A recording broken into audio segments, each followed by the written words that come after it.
Welcome, everyone, to the John Kentera Show, San Diego Sports Talk on YouTube. We thank you very much for tuning in. And if the first time or maybe even the second time and you haven't subscribed, we're working towards 2,000 subscribers. Would certainly appreciate you subscribing and just sit back and enjoy. We got a lot of great Padre talk. We got college football to talk about. We got Alex Morgan playing her final game on Sunday night for the San Diego Wave, retiring from professional soccer. And so if you would really appreciate it if you'd subscribe. Also, you can follow me on Facebook at John Kentera and on X at Coach Kentera44. You can send me messages via Facebook, via X, and I try to return each and every one. And I want to thank everyone for all the great support regarding this program. San Diego Sports Talk, the John Kentera Show on YouTube. Well, we'll break down that series between the San Francisco Giants and the San Diego Padres. And boy, Padres couldn't get it done on Sunday. Joe Musgrove looked absolutely fantastic for first three innings. I mean, he mowed them down 9 in a row, with striking out the side in the third inning. Had 5 strikeouts through 3. And then the roof caved in. With 1 out, Fernando lost that fly ball in right field, and that opened the floodgates for the Giants. They went on to score 6 runs in the 4th inning and hit 3 home runs off of Joe.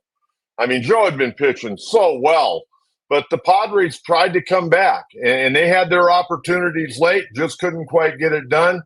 But this is starting to become a little bit of a trend for the Padres where they fall behind early and have to rally against good pitch, and that's not going to happen. You get to the playoffs, and, well, I'll tell you what, Padres got some tough games coming up. I mean, we thought for sure they're going to be in the playoffs. I think they're going to make it. They got a 2-game lead right now in the National League in the wild card. The division title's done. They're not going to get to that. They're 6 games back. Not going to happen this year. Maybe next year. But they got to hang on. They got a tough road trip coming up with an off day on Monday. They got games on Tuesday and Wednesday against Seattle. Seattle's still trying to stay in the American League wild card race, and they're even fighting Houston a little bit. But they're playing hard. They got Dan Wilson took over for Scott Service. They're playing hard, so that's not going to be a layup going up there for 2 games. And then next weekend, Friday, Saturday, Sunday, the Padres are going to be going into San Francisco to take on the Giants. So far this year, the Giants have beaten the Padres 6 out of 10. So Bob Melvin right now, even though his team's not going to make the playoffs, he's got bragging rights against his old ball club. Padres won 4 games. The Giants 6-4 against the Padres in 10 games this year. Okay, getting back to Sunday. Joe just didn't have it. 4 1/3, 8 hits, 6 earned runs, a walk, 7 strikeouts, gave up the 3 home runs. Alec Jacob came in, gave up a run, but you know what? This kid has pitched pretty well. He went on Sunday 2 2/3, 1 hit, a run, a walk, a strikeout. Gave up Kurt Casale, the veteran catcher, back with the Giants yet again. He hit his first homer of the year off of Jacob, and then Jason Adam and Tanner Scott threw 2 shutout innings. Luis Ariz continues to swing the bat, 2nd consecutive 3-hit game. He's sniffing another batting title. If you recall, in 2022, he won the American League batting title with the Twinkies. And then last year, he won the batting title with the Marlins. And right now, hitting .315 going into the off day. And aside from that, Jackson Merrill, his 23rd homer, drove in his 83rd run. Padre offense pretty quiet, quite frankly. And you go back to Saturday, Dylan Cease not sharp again.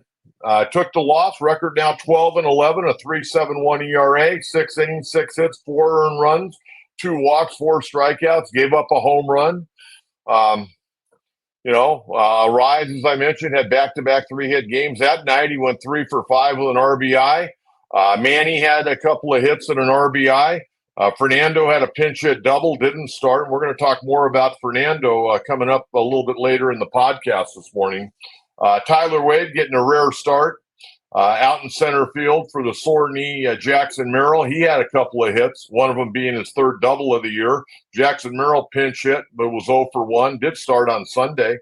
So the Padres got beat on Saturday night 6-3. And then Friday night, Michael King went out there and I thought threw the ball real well. 6 innings, 6 hits, 1 run, 8 punch outs, only 1 walk. Michael King's numbers on the year. Now remember, this guy last year with the Yankees pitched 104 and 2/3 innings. He has far surpassed that. He's at 156 and 2/3 right now. And listen to these numbers. These are incredible numbers. In 156 and 2/3 innings, 132 hits allowed. That's fantastic. You normally just want to have, less hits than innings pitched, and he's far under that. I mean, that's how dominant he's been. In fact, I think he's been the most dominant pitcher for the Padres, definitely the most consistent. And he gives up 65 runs, only 54 of them earned, 58 walks, 185 strikeouts, and giving up 17 gopher balls. Record 12-8 and a 3.10 ERA. He's been consistent from day one. He really has. You got to like what Michael King has brought to the table. And the Padres ended up winning that ball game 5-1. Some good bullpen work that night. Brian Hoying in the third, couple of punch outs. Adrian Morejon 2/3 of an inning. Jeremiah Estrada an inning. Strikeout. Manning had a big night, tied the club record all-time for home runs set by Nate Colbert. Solo homer in the first, solo homer in the eighth, drove in 3 runs, 3 for 4 on the night. Very good night. Bogart starting to swing the bat a little bit better, 1 for 4 with his 13th double. So a lot of good things on Friday night, but Padres just couldn't quite get it done against the Giants. I want to tell you about one of our sponsors. And we've got 2 incredible sponsors. I'm going to tell you about our first one right now, ReliableHomebuyers.com. And that's their website, YourReliableHomebuyers.com. They buy, sell, financing, they take care of, even purchasing old houses with cash. Josh Messiah, who I worked with 20 years ago, boy, what a smart guy he was. He got out of the radio business to get into the buying and selling of homes. And boy, I'll tell you what, he has done an incredible job. He and his staff have been absolutely incredible. Cash offers for old houses. And Josh told me a couple of weeks ago when I was talking to him on the phone, Coach, we'll even buy ugly houses.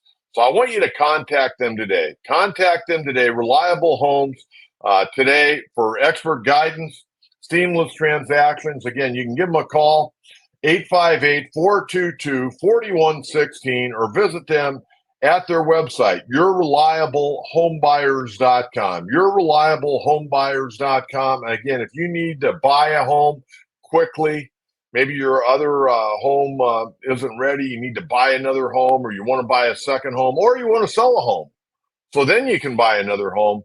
Hey, get online, 858-422-4116, or go to their website, YourReliableHomebuyers.com, and make sure to tell them Coach John Kentera sent you. Good people, very good people. Okay, I want to talk about Fernando a little bit. Fernando's not the same player. I know he had the game-winning hit earlier in the last week when he first came back, but I watched tape of when he was working out in Arizona.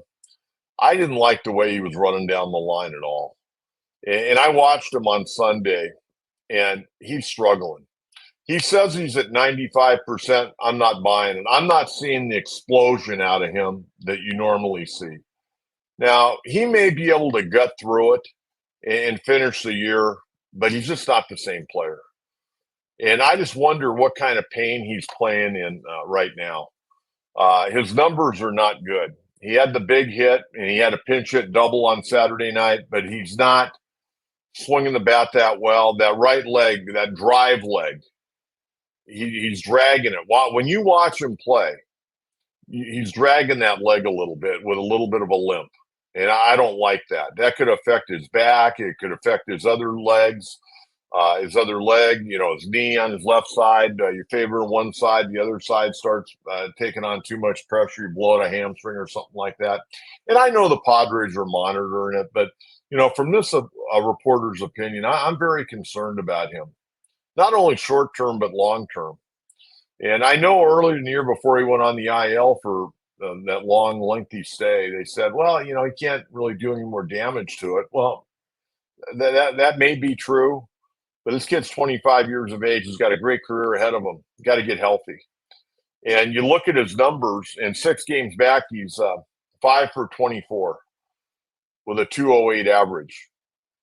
And I know he missed the fly ball. He lost the fly ball in the sun. That kind of opened up everything against Musgrove in the fourth inning on Sunday. But I am concerned about Fernando. I know they're going to try to get him as much rest as possible, and that's great. But he's just not the same guy right now. And, he's not playing with that flair. He's swinging pretty much early in the count. He struck out quite a bit, struck out 3 times the other day.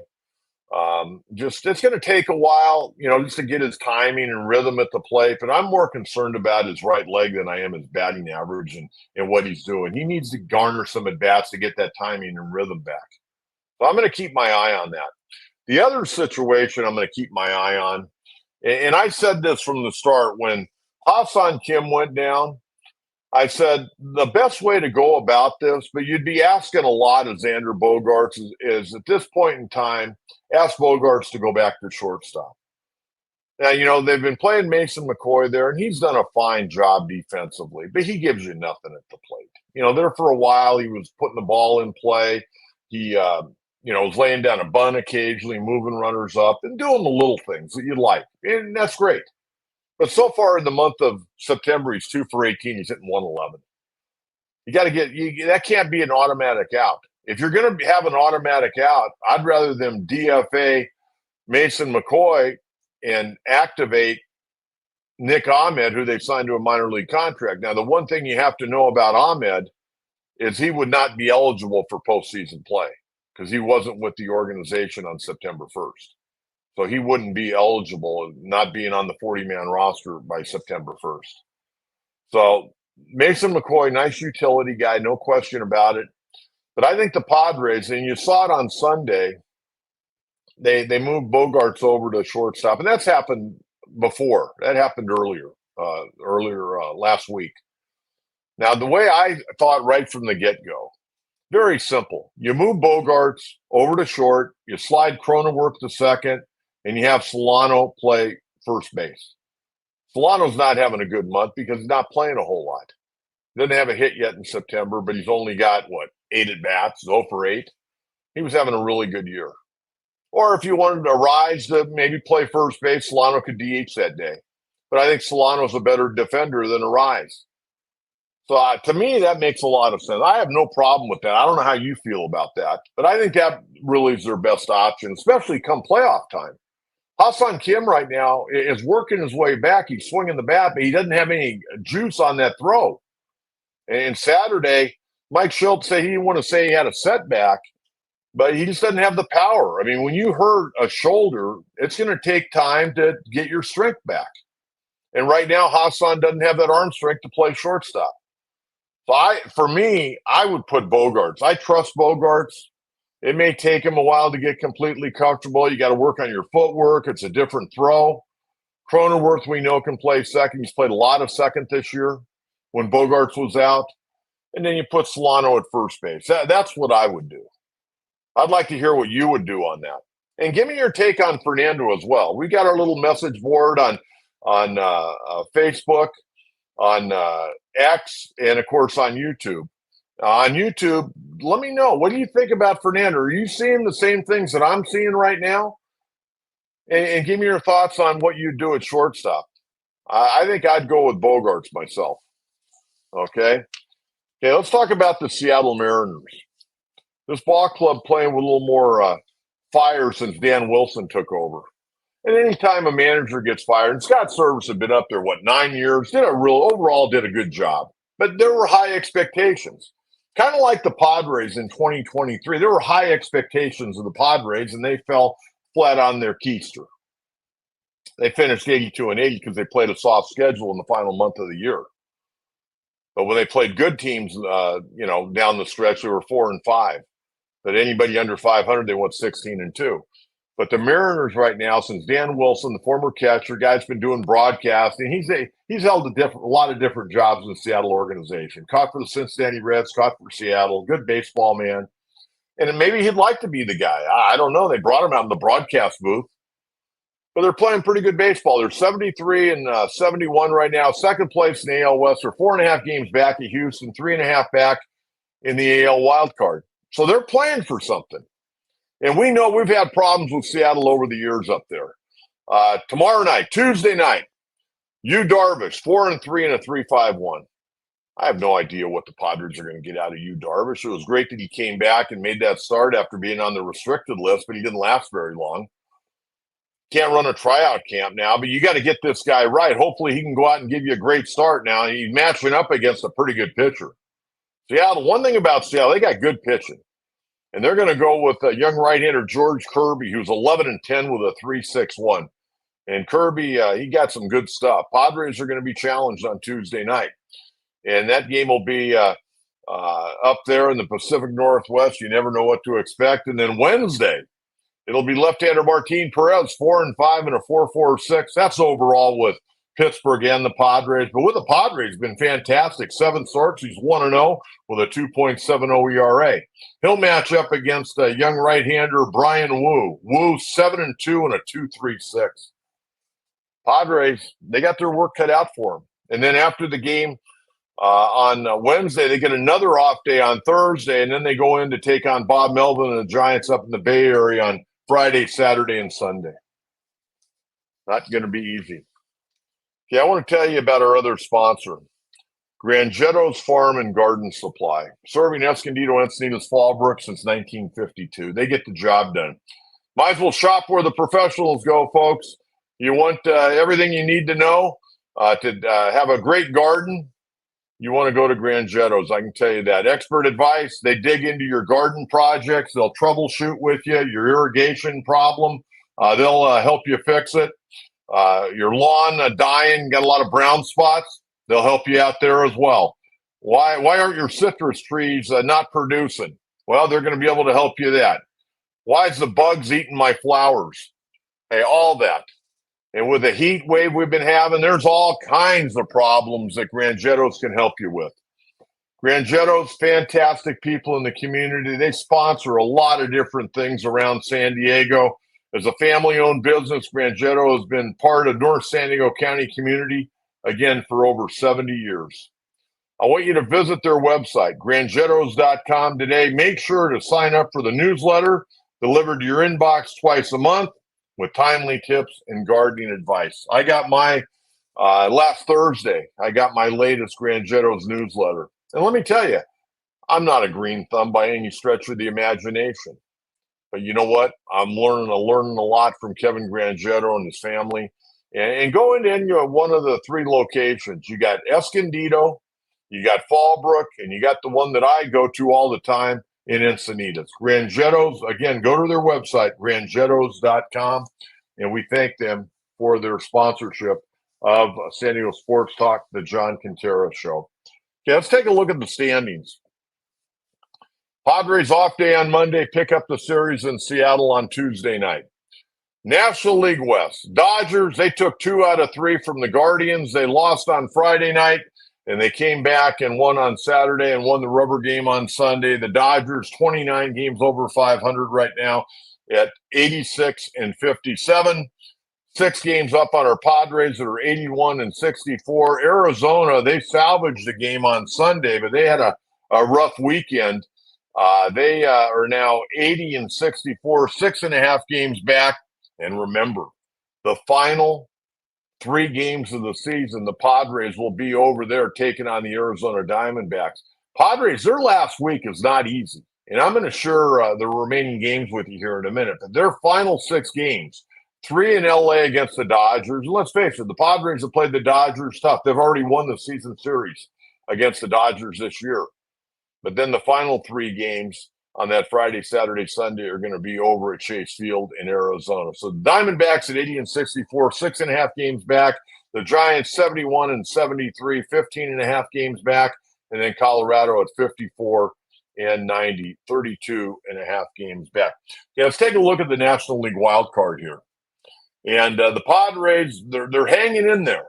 But, boy, you lose 2, 3, 4 games in a row, things can change in a hurry. Right now, the Padres at 81-64. They got a 2-game lead in the wild card. The Diamondbacks, a 1.5-game lead. The Mets continue to play great baseball. They and the Atlanta Braves tied right now at 78 and 65. Boy, that's a great race right there. And then the Cubbies. I'm not ruling out the Cubs yet. They're 5 games back. They're 73 and 70. They've got a 3-game set coming up against the Dodgers starting on Monday night. Cardinals 6 games back at 72 and 71. And then the Giants 7.5 games back. If you're not at 500 or over 500, stick a fork in you for this year. So that's the way it looks right now. Okay, let's take a look at college football. I went to the game on Saturday night. Did you? Well, not enough of people did, far as I was concerned. You got a Pac-12 team coming in. I know there's only 2 Pac-12 teams left. They call them the Pac-2, jokingly. Washington State will be here later in the year to take on the Aztecs. But I went down there to watch Oregon State go against the Aztecs. Hotter than Hades, 86 degrees. I don't know what it was on the field. It had to be over 100 on the field. Even at 7th, it was brutal. The press box was hot, sweaty, steamy. But, people came out. People were tailgating. I got to the game at probably about 4:50. Made the long walk from the dirt lot, got my press pass, went up, got a chance to visit with a lot of old friends. Ted Leitner, spent a lot of time with Ted Leitner. He was at the game, visited with him. Teddy Mendenhall, John Schaefer, Rich Orenberger, visited with a bunch of guys. And it was Rich Walls who was doing the game on television, visited with Rich briefly before the game, came up and said hello to me. A lot of great people in the press box. We had a lot of fun. And then the game started. And the first drive of the game, Oregon State went down and stuck it in the end zone. I'm going, oh, my goodness, this could be a long night. But you know what? The Aztecs, their defense played great. They were on the field a lot. But they did a great job. Aztecs had a chance in the third quarter. Danny O'Neill, the freshman quarterback, tried to get in right around the goal line, fumble, recovered by Oregon State. And that was really the best chance for the Aztecs to score all night. I mean, it was a rough go offensively, and they've got a ways to go. And, they were down 7-0 going to the fourth quarter, and Oregon State was able to score a couple of late touchdowns. I mean, there were a lot of things that went wrong. First of all, the offense, the fast Aztec offense, it's non-existent right now. It really is non-existent. It's going to take a while. I'll talk more about Sean Lewis here in a minute. They had 179 total yards. They were 2 for 12 on third down, 0 for 1 on fourth down. They had a punt blocked. It wasn't good. They had a lot of penalties. In fact, they had 8 penalties for 80 yards. Well, they cut it in half because in their first game against Texas A&M Commerce, they had 16 penalties for 149 yards. You can't win games with penalties. They beat Texas A&M Commerce with 16 because they just had better talent, and they turned it on in the second half when they put 42 points on the board and won the game 48-14. Well, they got shut out the other night 21-0 by Oregon State. And aside from Danny O'Neill's fumble, they didn't have a chance. Marquez Cooper, good running back. Kid's 5'7", rushed for over 4,000 yards. If I was him, I'm sure he was really ticked off after the game. He had some really nice runs that got called back because of penalties. I mean, his overall numbers weren't great. 13 carries, 53 yards, averaged 4.1 a carry, but he had a couple of nice runs that got called back. Also caught a couple of passes out of the backfield for 19 yards. He's a nice guy, kind of a fun guy to watch, to be honest with you. Danny O'Neill, the freshman quarterback, it's a work in progress, folks. 11 of 24, 107 yards. And again, he had the key fumble there on the goal line. Would have possibly tied the game up. But then the defense was on the field forever.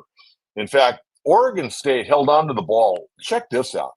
For 41 minutes and 7 seconds. The Aztecs only had the ball for 18 minutes and 53 seconds. I mean, that's rough. Now, the Aztecs this week have to go up and take on the California Golden Bears. All the California Golden Bears did last Saturday was go to Auburn and defeat the Tigers 21-14. Cal right now 2-0 on the year. Aztecs, with their loss the other night, they're now 1-1. But what I wanted to say about this is I went down after the game, and it was late. And normally when the 7:30 games hit, I usually don't go down to hear the coach speak. But I had not met Sean Lewis. And I go, you know what? I'm going to walk down with Kirk Kenny of the Union-Tribune and Mark Ziegler. They were covering the game the other night. So I walked down there, and I asked a question, asked a couple of questions, in fact. And I really liked the way Sean Lewis answered the questions. One of the questions was, we know that this team was 4-8 a year ago, and there's a reason you're here because you bring in a new coach after a rough year. And I go, you've got history as a head coach running this offense. How long does it take normally?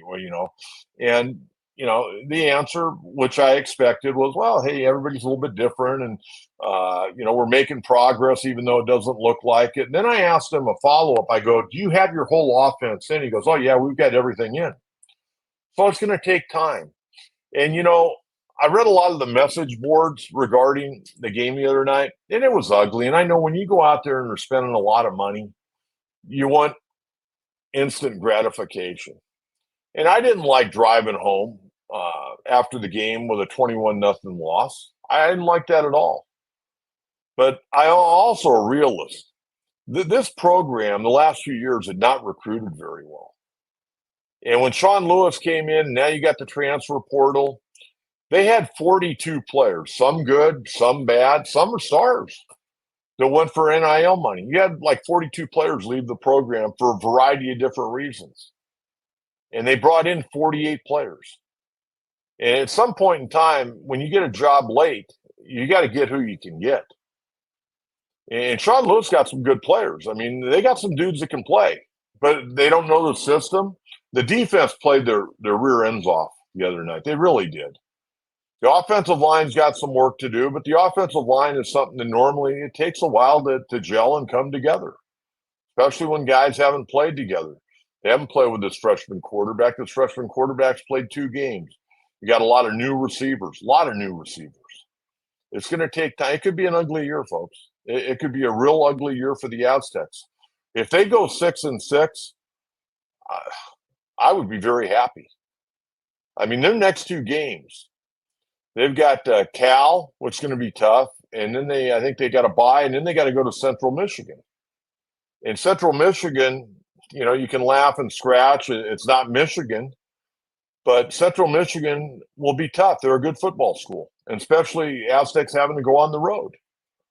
So, I came away the other night very encouraged listening to the head coach talk. And believe me, I've sat in those press conferences for years, and I know the BS. I know all the garbage. And if I wrote a book, I could tell you a lot of stuff. But I really like Sean Lewis. And again, I didn't meet him. I asked questions. He probably asked Jamie McConaughey, the sports information director from the Aztecs, who the hell was that big guy sitting to the left of the podium? But, I wanted to go down there and hear him. You can tell a lot about a coach in a post-game press conference when they get beat. The guy's pretty classy. I was pretty impressed. And it's a work in progress. We have to be patient. Now, a year from now, if they got shut out, I'd be a little bit irritated. Oregon State's good. They're not great. They'll have a good year, but they're not great. They'll get to a bowl game, but they're not great. That's a team San Diego State should be able to compete with. And they did for 3 quarters without even an offense. And their defense having to, make play after play after play. So don't give up on Sean Lewis and the Aztecs after 2 games, folks, is what I'm telling you. Well, let's see where this coach can take him. I think he's got the ear of his players. The players played hard. I had no problem with the players. They played hard. They just were outmatched, and, they're trying to find an identity. So let's not give up on the Aztecs yet. There have been times when I've been so irritated with the Aztecs. This isn't one of those times. They played hard the other night, and they're just trying to put their system into place. Okay, the other team in San Diego plays college football, USD. Rough year last year, off to a great start this year. They won again on Saturday afternoon. They beat a nice Central Washington team 26-7. Torero scored in every quarter. Senior quarterback Grant Surgent, 19-31, 231 yards, 3 touchdowns. Good stuff. Really good stuff. And so they next week, they are actually September 21st, they're going to be taking on North Dakota State. And we know how good North Dakota State is. That'll be a tremendous test for head coach Brandon Morris Toreros. But they're off to a good start. They had to do well, I think, this year in the Pioneer Football League. We'll see where it goes, but off to a very good start after a tough year on and off the field last year. And the other Division I program in Southern California that played over the weekend, a late night game, 8 o'clock kickoff at the old LA Memorial Coliseum. USC came out and just beat up on Mountain West Conference opponent Utah State 48-0. First shutout for the Trojans since 2011. And get this, they have a bye week. Then they go to the Big House to take on Michigan.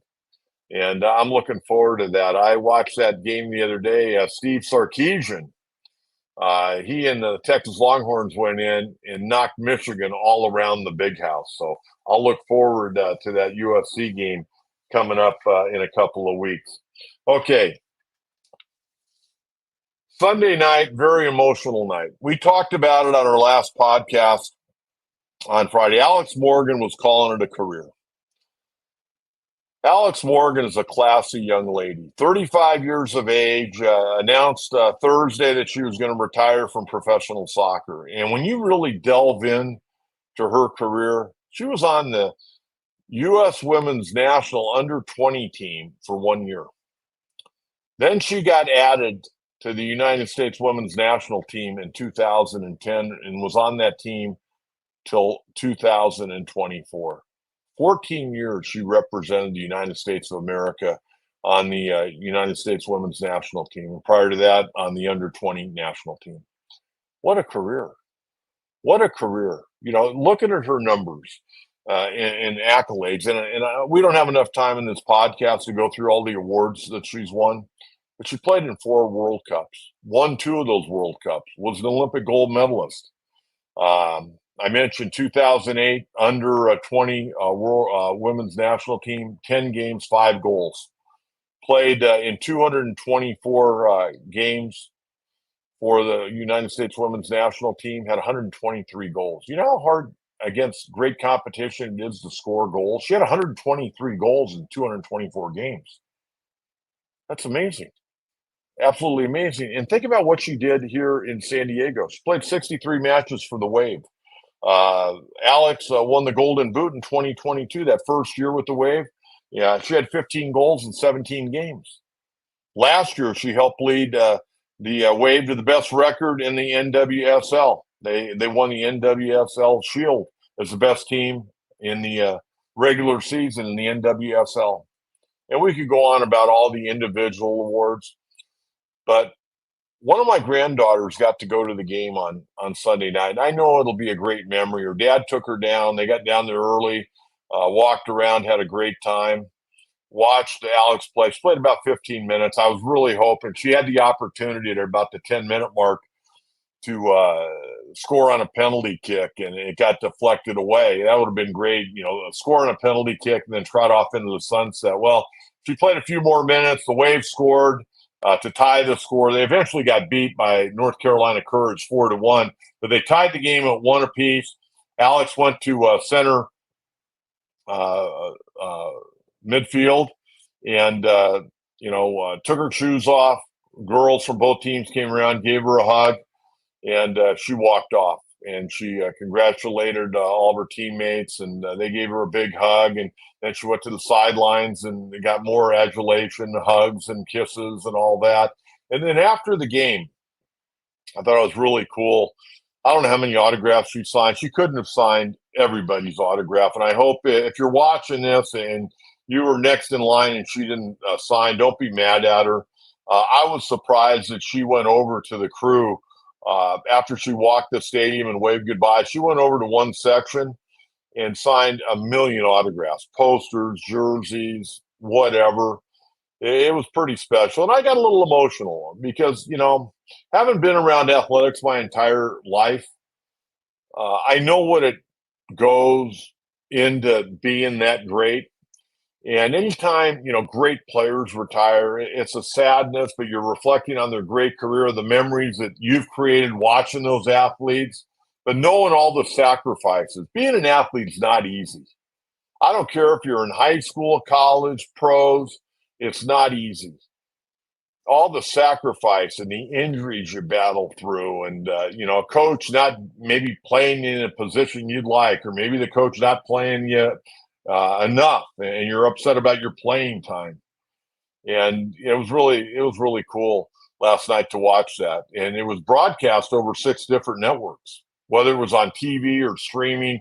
There were 6 different networks that carried that game last night. And Alex Morgan, I think, her husband, now that they're expecting their second child, their little girl was down there last night, Charlie. She was having the time of her life. And they've got a second child coming. Hopefully they'll stay in San Diego. I know they can probably do whatever they want. Her husband was actually born in Coronado, believe it or not, played in the MLS. So I would imagine Charlie is going to want to play soccer, and we'll see about the youngster that's not been born yet. But Alex Morgan, a job well done on and off the field, and thank you for everything you brought to the San Diego community and helped building the San Diego Wave FC. My hat's off to you, and hope to see you around town. All right, and one other thing I wanted to talk about, and I mentioned it in our last podcast, the second annual Punches in Little Italy Amateur Boxing Showcase coming up on this Saturday night, okay, September 14th. Doors open at 5:30, first bout. They're going to have 10 bouts, 10 3-round fights. We'll get underway at 6 o'clock. And this is really near and dear to my heart because Bobby D. Felipe, who owned several of the Felipe pizza grottos around town, Bobby passed away about 2 years ago at the age of 72. Bobby was a great San Diego community member. When I was the general manager of the Sockers, he bought sponsorships. We put banners up for Felipe's around Pachanga Arena. And you know what? I remember the first time Joe Totino and I, we went down and had breakfast with Bobby in Little Italy one morning, real early, about 8 o'clock. And we sat in this restaurant and we talked. He was a great guy. And I knew Bobby prior to that because I'd gone to a bunch of the fights that he promoted here in San Diego. But every year after that, we'd just say, Bobby, can you help us out? And boom, that check came in the mail.